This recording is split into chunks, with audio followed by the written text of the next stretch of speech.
A prototype is a prop that tells a story. Fortunately or unfortunately, if you're in the business of innovation, you have to show your work early and often. I think it's important to just name it's really vulnerable to put a stake in the ground and say, this is the way that I think things should be, right? It feels really risky to make something and show it to people when it's still rough. So recognizing that friction, that sense of resistance is so valuable because you can be honest about it. You can start to do something about it. I'm Ashley Jablow. I am founder of Wayfinders Collective and creator of Life Design School, which I really think of as a creative studio for people who are eager to design the next chapter of their work and their lives with creativity and intention. I got my start in the world of innovation and design thinking at IDEO out in the Bay Area. I served as a presidential innovation fellow, bringing innovation methods into federal agencies. And just under 9 years ago, I started my own business, again, Wayfinders Collective, which I never would have expected. I am not someone who thought of myself as very entrepreneurial for most of my life. And it's been really the best job I could have ever designed for myself. So I'm thrilled to be here today, Kaden. Yeah, I've always been someone who's very mission driven. Even before I started working in innovation, my background, my early career, I spent in the nonprofit sector. I got my MBA and really focused on corporate social responsibility and sustainability. So I've always had my heart in the work that I've done. And when I was at IDEO, I got to a point where I felt really niche. In my mind, I wasn't just working in design and innovation, which already most people didn't know about at the time, but I was working on an open innovation startup called Open IDEO, where we were running global online design challenges for social and environmental impact questions. So I was at this design and innovation company already narrowing. Then I was running design challenges for a crowdsourcing platform, super, super narrow. And I remember thinking, this is an amazing place to be. And I have no idea where I'm going to go next. Like, where do you go after this kind of focused work? And I remember learning about the Presidential Innovation Fellows Program. It was only a couple years old at the time, started in the Obama administration. And it was an opportunity for people to essentially do an innovation tour of duty inside federal agencies. And so I thought, I'm sure I'm not going to get it, but I'm going to throw my hat in the ring because if anything, maybe this is a way that I could broaden and open the aperture, if you will, of my view and my work and serve, again, being very mission driven, serve in the way that I know how. And so it's funny because again, I just thought I'm going to put in an application and never would have expected. Truly, I got the call saying you've been accepted. And I was living in San Francisco at the time with my husband and my 15-month-old son. And they gave us 6 weeks to move to DC and start work. So it was a total whirlwind. I never expected it to change the course of my life in the ways that it did. It was meant to be a 1-year fellowship. I've now lived in the state of Virginia for over a decade. It completely changed the trajectory of my life, my family's life. And it was the most opening experience in so many ways. One of the things that comes up is just the pace and the speed of work. I imagine for many listeners, you're coming from tech, even like startup space, where things move really quickly. I remember when I was at IDEO, thinking it's maybe not the most healthy thing to say, but if I could have taken a pill that would have given me all the nutrients I needed for lunchtime so I wouldn't have to stop working, I would have taken it because I just didn't feel like there was any time to stop. And moving into the government, It felt like when you step off the moving walkway at the airport and you lurch forward. I just remember thinking, how are we ever going to get anything done at this pace? So that was really interesting, just observing the speed and the deliberation involved in government work. And then, of course, leading into that is when you're in the private sector, you want to make the front page of the newspaper. That's exciting. Let's have some wins and let's share them.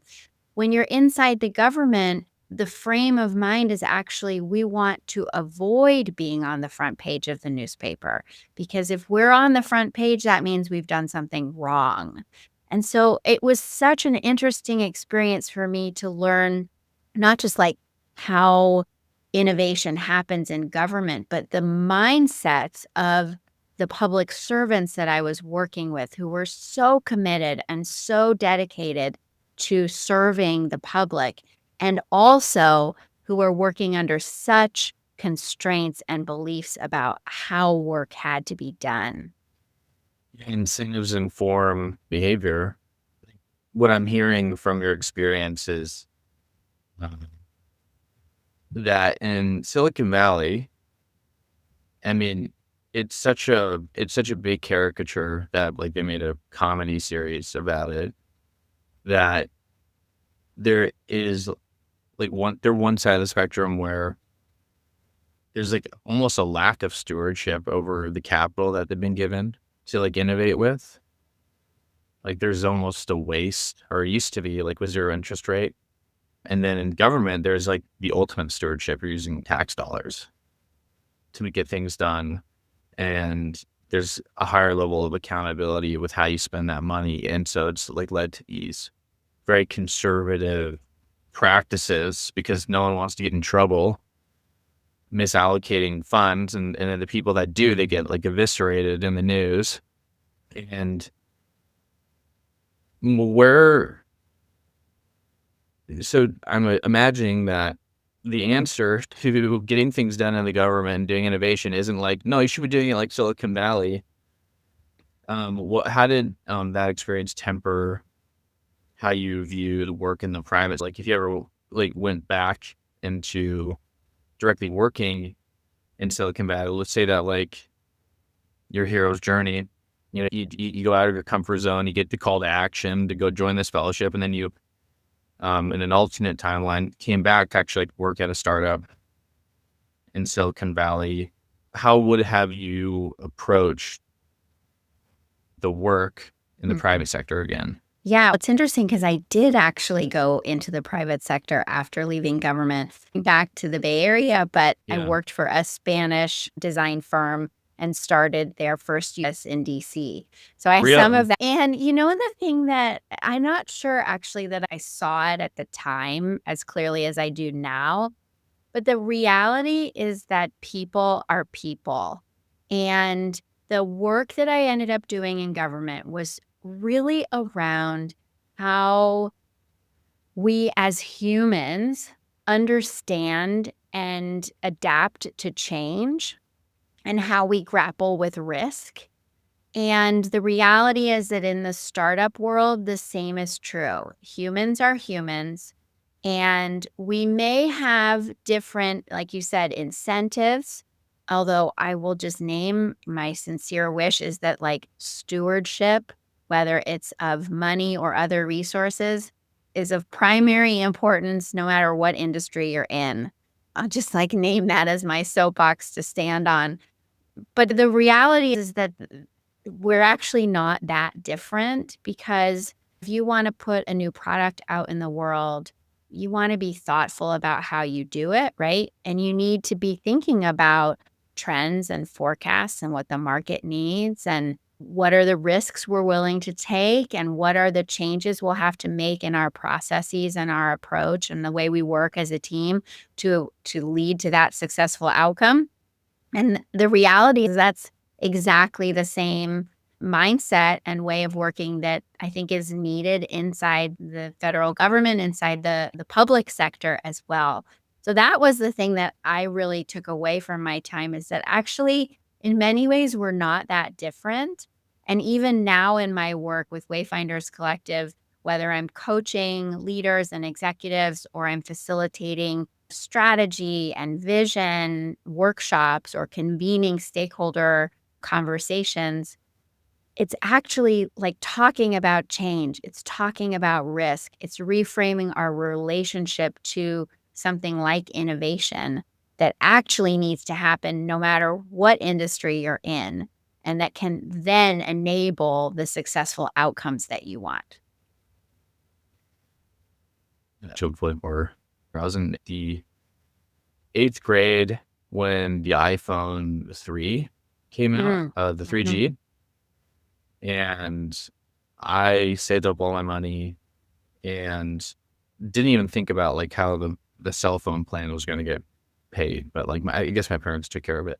This and this is when the App Store was first introduced, and, like, it continuously gets better, and, your reputation's ruined because it's a small world in Mhm. that industry.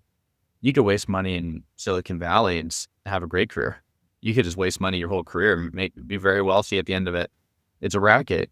It is unfortunate because I wish there was more consequences to Mhm. not having higher level of stewardship, like in government or in other societies, right? Yeah, and you see it more in like the tech companies in between the coasts, right?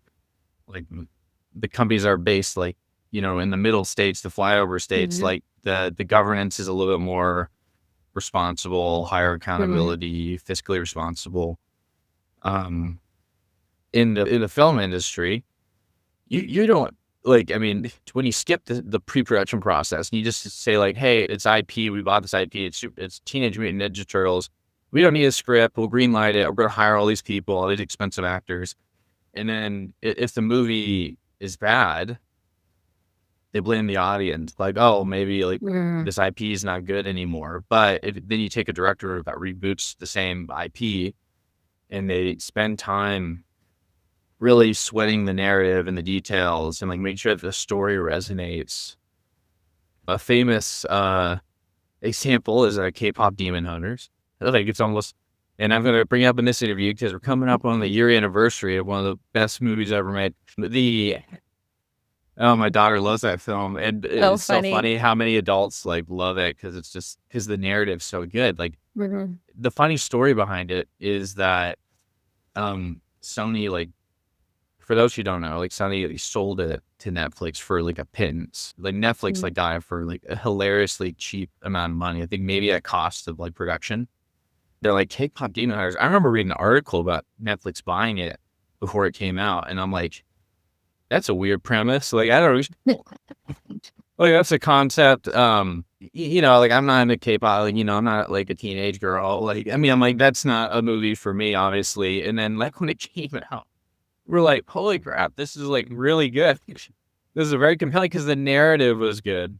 The concept, yeah, it didn't match, like, demographic profiles, but, like, the level of care they put into it, then you find out that the animation studio behind, Spider-Man Across the Spider-Verse, which is probably one of the best, like, superhero movies of all time, the level of craft and detail that they put into Mhm. pre-production, the story, and like, the music and the beats and stuff like that, and then, like, it's Netflix's most watched movie, they made a ton of money off it, like, it's funny, like, I think the president of Ted Sarandos might have said it. He said, he was like the CEO of Netflix. He said, "I think this is our Frozen," right? Like it's like this huge moment. And when I think about your experience of going from like almost like an industry that is known for like not having stewardship and being almost like Mhm. careless, like big tech and stuff like that, being like careless about the consequences of their actions, to government where it's like it's too conservative that nothing gets done. I'd imagine like somewhere in the middle is that's kind of like what it sounds like, where it's like, hey, innovation really is like it's not really about novelty. Correct me if I'm wrong, but like innovation is Mhm. not about novelty. It's about, hey, are you making something more accessible? Like, is the story behind this new government service? Is it like, are you adding it more access to more people, like the healthcare.gov Mhm. website? Are you making it more affordable? Are you making it faster? Like, that's what real innovation is. It's actually not that scary. It's just like, hey, look for a bottleneck and then figure out what the narrative is, and then put a level of care to, like, unblock that bottleneck, and voila, you've innovated, and you're not wasting money. Yeah. Yeah, okay, so a couple things, Caden, that come to mind. First of all, I have a 13-year-old son, and we're, like, into the teenage years, and I haven't watched K-pop Demon Hunters because the eye roll that I got when I suggested we watch it, so maybe I'll watch it, we'll see. I'll just squirrel it away on my iPad and watch it myself, because you're definitely selling it. Okay, a couple of things. It's interesting to hear you reflect on the state of Silicon Valley today because I just need to name. So I grew up in Palo Alto. My grandfather was one of the first employees at Hewlett Packard back in like the Wow. 50s. He was recruited by Bill Shockley to come out from the East Coast to work on semiconductors. And my whole family moved out to see, quote, Silicon Valley when it was still apple orchards.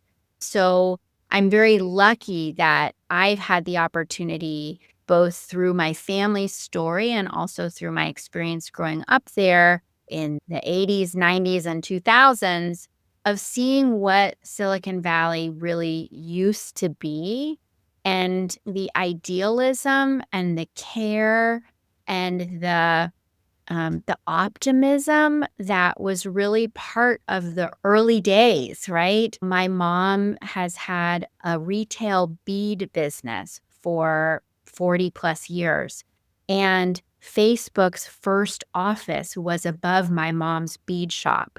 So I remember when it was like, we're out to make the world a better place through connection and conversation using technology, using the internet, right? And it pains me now to hear and to know and observe when I go back, even I still call it home, when I go home to see how distorted things have gotten. And I just think it's important to remember that it hasn't always been that way and to be curious about, again, the incentives and the structures and the culture that has this kind of new orientation or it's not new, but new to me maybe, right? When I go home and I see it, I'm like, "Oh, wow, this is really different than it was when I was a kid," right? So I think that the thing about innovation that's really important to name is it sounds like this really big word, right? That often we don't really understand what it is. But innovation at its core is about change. In fact, the Latin root of the word innovation means change, means to begin again, to renew. And so when we're talking about innovation, again, we're talking about how do we change? How do we evolve? And the reality is that everything is changing around us all the time, right? The seasons change, babies learn to walk, we get older, right? Change is actually everywhere. It's a constant. It's actually quite neutral when you think about it out in nature. And so, again, whether you're in the private sector or the public sector, when we're talking about innovation, we're talking about change. Change comes in all shapes and sizes, right? Innovation can be, I suddenly have a computer in my back pocket, right? Like when you bought your first iPhone. But innovation can also be, like a great example, when I worked at the Environmental Protection Agency, like headquarters for environmental stewardship, right? And I studied a process I actually worked inside the Office of Pesticide Programs at the EPA. And I studied the process for how different members of that team evaluated the safety and the efficacy of pesticides that are used on our food supply from farmers and agricultural sources. And what was happening was, if you imagine like an actual paper file being passed from person to person. So something was reviewed, they would sign that they'd reviewed it, they'd pass it on to the next person who would then do the next stage of the process. What was actually happening, because all of the people involved were not in the same building, they didn't have physical access to one another, they would take that stack of paper, they would sign it, Then they would scan it and email it or send it over to the next person who would then print it and sign it and so on. And these were like hundreds of pages of paper that were getting printed all the time. And I was doing like research interviews. Tell me more about how this process works and where are the pinch points and the bottlenecks. And I'll never forget someone kind of calling me over at one point. Ashley, I want to show you something that I've figured out. And I was like, please show me your work, right? And she said, this is what I've figured out. Instead of printing each file every time I receive it, I have figured out how to put my digital signature, my electronic signature on this PDF so that I don't have to print out hundreds of pages. Now, I will admit, the first time I heard that, I was like, yeah, what's so exciting about that? Doesn't everybody know how to annotate a PDF, right? But in reality, that's innovation, right? It doesn't have to be big. It doesn't have to be flashy. It's about how can we adapt? How can we improve? How can we change in service of our mission, in service of what we're trying to achieve, right? So I just really want to encourage people to consider that innovation is happening everywhere and it doesn't have to be big or flashy or, again, make the front page of the New York Times in order for it to count. Yeah, in the book How Innovation Works, it really like the whole premise of that book is that innovation is like these small little improvements that lead to like these Mhm, big step functions. S- Like pesticides or GMOs, for mhm, example. He actually uses an example there where he's like, okay, mm, so the scientists that made the breakthrough in genetic GMOs, which people are like, oh, GMOs are bad, and it's like, hey, how do you feed billions of people? Like, you need a reliable crop output. Like, and GMOs made it so that like the life expectancy went up because we're able to like feed more people. And he was like, if you do like forensic, invention accounting, it's like he learned it from this scientist at this conference. This mm, scientist was mentored by this scientist. And it was like generations of like building on this idea and making small little improvements to the process. And then mm, someone was lucky enough to see the whole picture and be like, cool, GMOs, and get all the credit and the Nobel Prize. Or like another person might be like, oh, diesel engine and get mm. all the credit. Creativity is just connecting already existing things. It's not novelty, right? And so he was like saying like creative people, like they feel guilty like, when they like because they know the truth of like what the insight came from is that they know secretly that they just connected two related things. And Yeah. IDEO is famous for this, right? Abductive reasoning, like connecting things that don't seem to have a connection is like the Mhm, creative act. And that's what I hear when you say that. Like, I mean, I remember showing like this demo of like a data transformation, like AI and automation to like a user. And I'm like, oh, you could like transform from like your ERP into this system. Like I was thinking like really big. And he's like, could I ever take a row from a Google sheet and put it into an Excel file? And I'm like, do you want to do that? And he's like, yeah. Like, and you realize like when you're like in the magic land, when you're in Oz, like anything else, like to these people, it's like magic. Like yeah. we discovered fire. And for us, it's like, oh yeah, like that's easy. And we feel guilty when like that we recommend the simple solution. Like I love that. Mhm. Yeah, the simplest is often the best, right? In so many examples, and I think so I'll name when I worked at IDEO, I had never worked in design thinking or innovation before. I'd never worked in consulting even. I certainly had never worked in an open innovation startup incubated inside a design company. I'd never done any of those things. In fact, sometimes I still laugh. How did they let me in the front door? I don't know. But I remember spending my time at IDEO, honestly, feeling like such an imposter because it felt so like, there was so much to learn, and there was frankly, like, a lot of jargon, and there was this kind of, like, black box process that I was trying to learn on the job, and it wasn't until I left IDEO, and I think going into government was a really big part of this, and over time, metabolizing what I had learned at IDEO, is that actually it's quite simple. And there's all this sort of like I'm posturing, right? There's all this like peacocking around it's, oh, it's shiny and bright and innovation and it's this hallowed space, right? But the reality is what we're talking about is understanding, like, whether it's in product, understanding what people want, right? What they will use, what they're struggling with. Maybe in our own lives, it's about understanding ourselves, right? And like where we are at this point in our lives. It's about identifying what the opportunity is ahead of us and what our point of view is for that opportunity.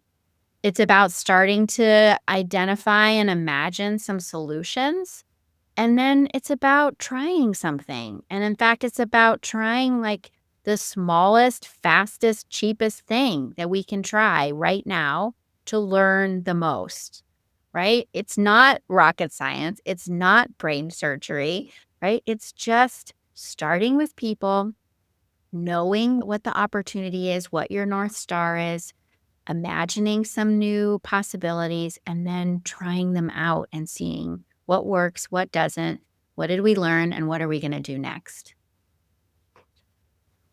Yeah, like that's fantastic because that's what I'm trying to like. Well, in like the advent of like AI, when really evangelizing to people who are like scared that their job's going to be taken away, is that no, this is the most exciting time to be a designer or like maker of things, or someone that just had ideas but didn't have the technical skills.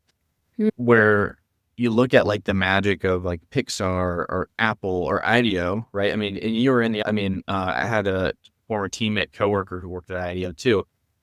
It's just a lot of prototypes. That's it. Like, it's like having a point of view and then being willing to change that point of view as you get feedback. It's just hard, grueling work. Like James Dyson did like over 5,000 prototypes before he figured out what to manufacture. Mm. Um, and I think people forget that. Like, so like my whole thing about like real innovators, it's like the whole concept of they do, and I'll just use designers because that's like my background, but do good designers work on like cool products, or do good designers make the product cool?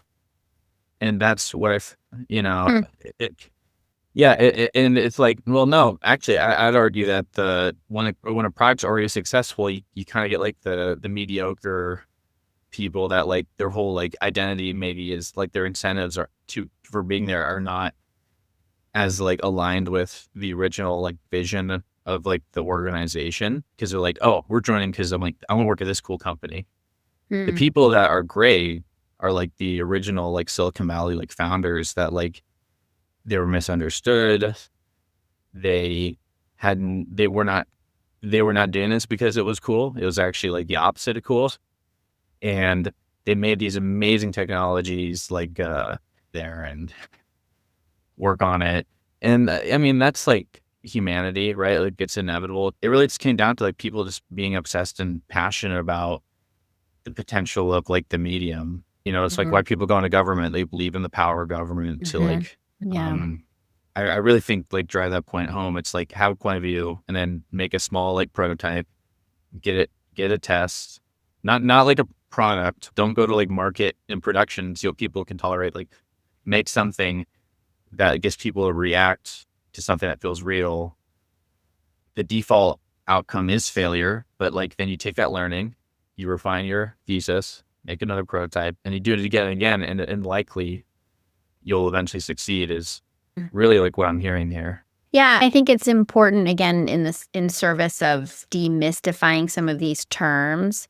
When I think about a prototype, it's a rough approximation of something. Oh, Yeah. I one of the leaders at IDEO when I was there, I remember hearing him say that a prototype is a prop that tells a story. right? So Ooh. what is the prop that you can bring to a research session or a feedback session to be able to say, how do you think you might use this? Or where do you see it breaking? Tell me the story of that. But I think the thing that it's interesting to consider the innovators of, the olden days, so to speak, and like the stories and even the myths that we have about them and their steadfast commitment to the vision that they were holding and the passion that they had. And I think that those stories are real, and I think it's important to just name it's really vulnerable to put a stake in the ground and say, this is the way that I think things should be, right? Whether that's I have a passion or a vision for this future and I'm going to build towards it, or even like for me and my business to say, this is a new offering I'm making, or this is a prototype, it's a beta of something that I want to try out. It's scary, right? And again, this is the point about whether you're in the private sector, a startup, or you're in government, people are people, right? And it doesn't feel good to stick our necks out, right? And say, this is me, this is what I think, this is where I think we should go, or this is something that matters to me. So it's really important for listeners, for all of us, to be taking stock of I guess like where resistance shows up and what that resistance is. Because if you are struggling, for example, to make that first V1 prototype, right? It might be because intellectually you haven't figured out like what to create or how to express your story, your vision, right? But it might also be because it feels really risky to make something and show it to people when it's still rough. And fortunately or unfortunately, if you're in the business of innovation, you have to show your work early and often. So recognizing that friction, that sense of again resistance is so valuable because you can be honest about it, you can start to do something about it, right? Yeah, and going into, like, your current practice of lifestyle design and, like, your coaching practice, fun part about this podcast is I get free coaching because I ask questions that way. Um, I mean, like, what I've noticed is, yeah, like, having a point of view, like, that originally looks like and if you look at let's talk about, like, the original OG innovator. There's actually a new book about him that just came out that, like, really clarifies this, like, growth journey. And it's Steve Jobs. Like, people talk about, like, "Oh, he was a jerk and mean," and, like, yeah, like, throughout his life, even towards the end, he was very direct and candid. But people don't realize, like, when he was exiled from Apple, like, he was not the Steve Jobs that we all, like, know and love that, like, turned around Apple. But he wasn't the legend yet. His life is like a three-act play. You can't make this up, right? He's 30 years old. So, like, when I hear that story and I'm, like, 32, I'm like, I'm just imagining being, like, the CEO of, like, a multi-billion dollar company at my age and, like, being like, I'm not ready." And he wasn't either. Mm, mm, And 'cause but, like, there's a lot of parallels, like, he was candid to the point of making people feel small, like, you can be candid while being respectful, and you learn that, mhm, in the book's called The Lost Chapter, where it talks about his like, the 12 years between him and leaving and coming back to Apple, mm, where, like, he made so many mistakes, and he learned so much, and, like, by the time he came back to Apple, people were like, "Oh, this isn't the Steve, like, we hear about in the news stories." Like, he's very articulate, he's respectful, he gives credit to his team members, and, like, ownership to his team members, and he, like, develops his talent, and he even, like, is quoted to say that, like, he realized being the job of the CEO is, like, you're actually at the bottom of the hierarchy, and mhm. you're working for everybody to make sure that, like, everyone can do their best work, and that took him 12 years to learn, and, like, burning, like, over half $100 million in his, like, personal wealth to learn that lesson. That was the cost of tuition for him. Wow. Mm. But, what I've, like, learned is, like, yeah, like, when you get, like, really passionate smart, like, you can make people feel assuming you work with a lot of very, like, passionate people, maybe, to the place of, like, making people feel small, like, how would you go about, like, coaching someone that's I wouldn't say, like I would say it got better, but, um, like, I wouldn't say, like, I've perfected the art of, like, building bridges while pushing a point of Hmm. view? Like, well, how would you go about coaching someone like that? It's an interesting question, I think. So my mind goes in a couple of different places. I think back on when I was younger and I was a student, and I've always been I've always thought of myself as like a humanities person, right? History, English, languages, give me that all day. But if you get to the quote unquote hard stuff, math, science, strategy, business, like that's not my domain. And I would even say I went to business school and I still felt that way. There was like the hard stuff and the soft stuff.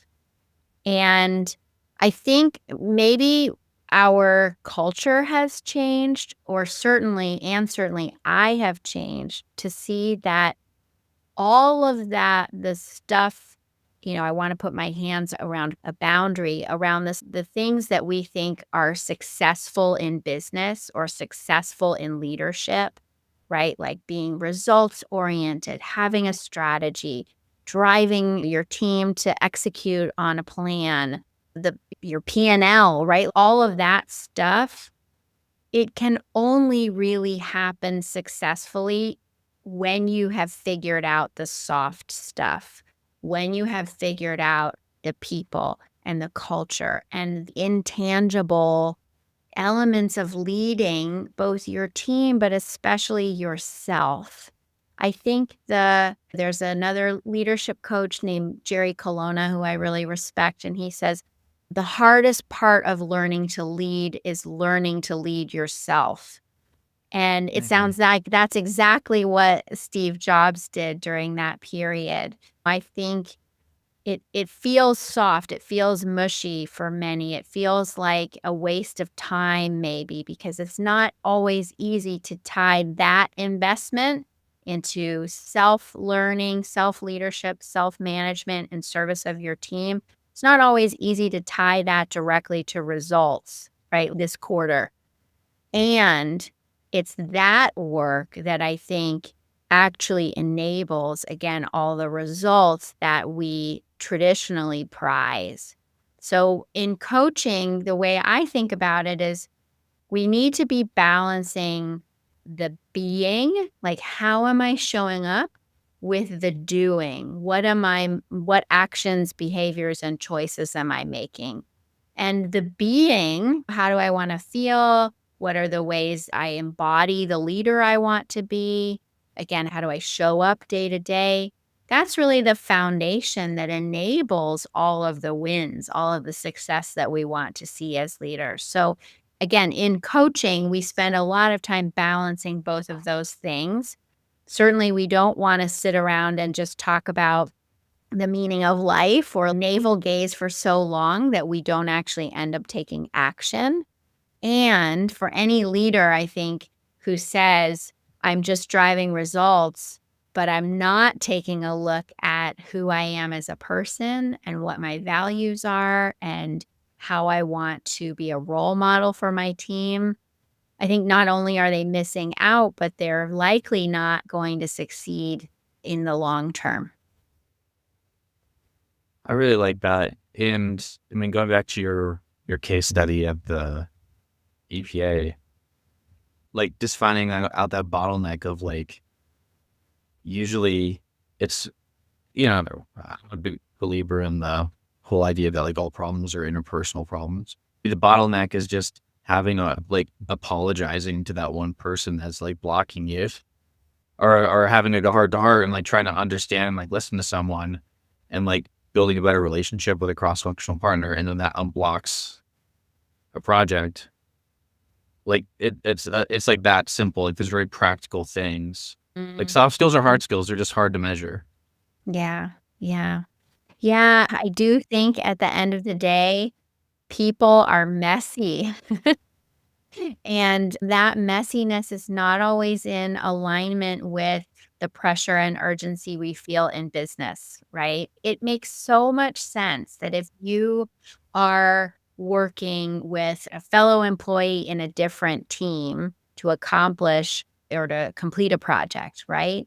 And you are running up against a due date where it's like a go, no go decision needs to be made, right? And if you are having trouble, like, quote unquote, getting that teammate on another team to do the things that they need to do, like in any other situation that wasn't pressurized by time or money or urgency, I would hope that you would think, "I wouldn't treat a friend like this," right? I wouldn't bark at my neighbor, right? Or my sister or whoever it is. You take time to invest in the relationship. But in the context, again, of these due dates and this urgency, we forget this stuff. And it's interesting actually because, like, here's a more concrete example maybe.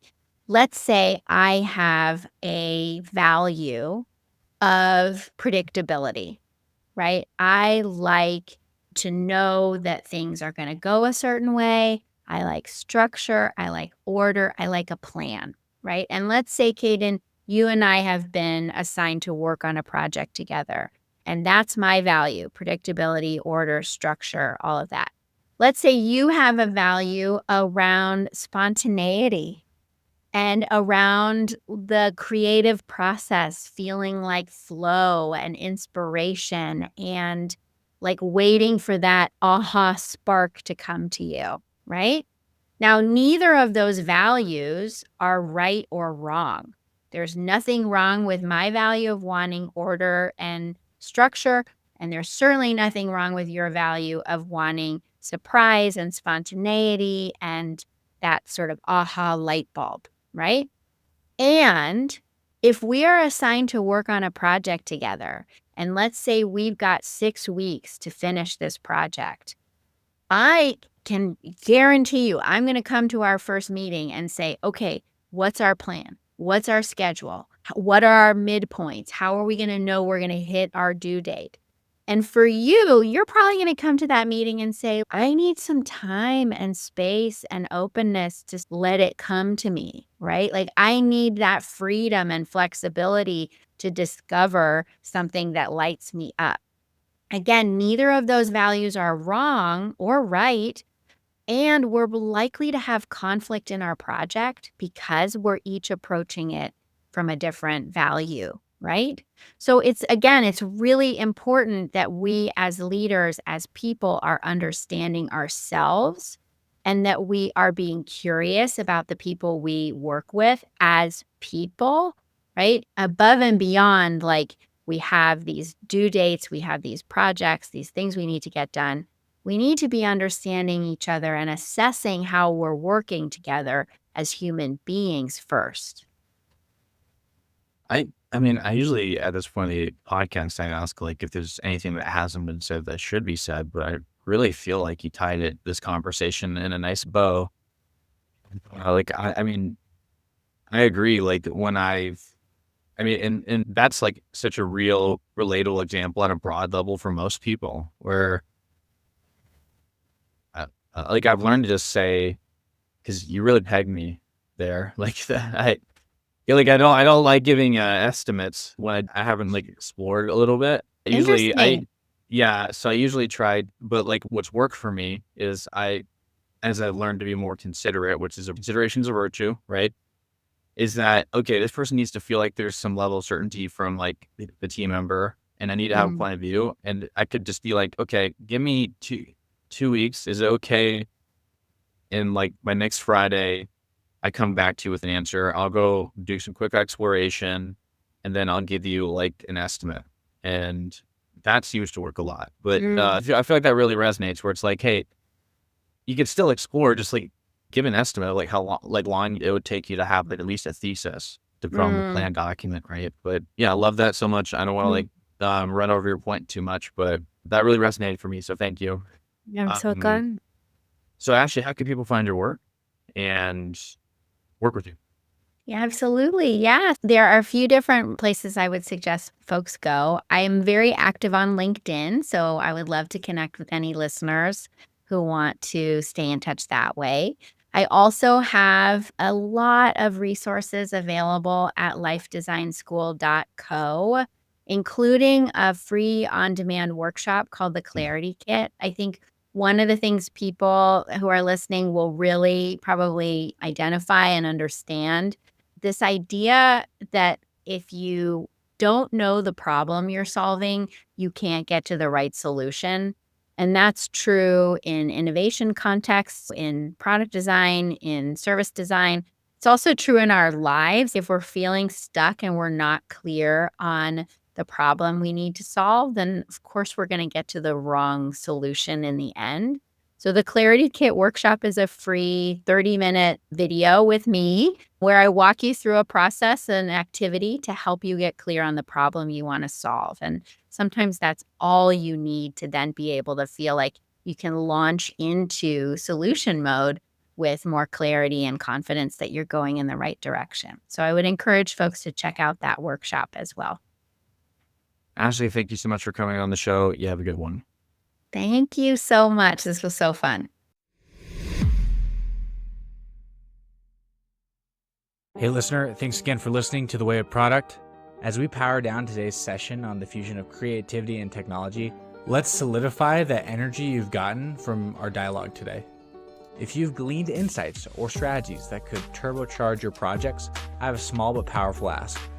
Swing by the platform where you're hearing this and leave a review. Think of it as your digital high five to us. It's a fuel that propels this content to more creative technologists like you, amplifying the impact of the shared knowledge. So until our next interview, keep pioneering and pushing the envelope. Thanks again for lending your ears and your imagination to our community. Catch you on the next download.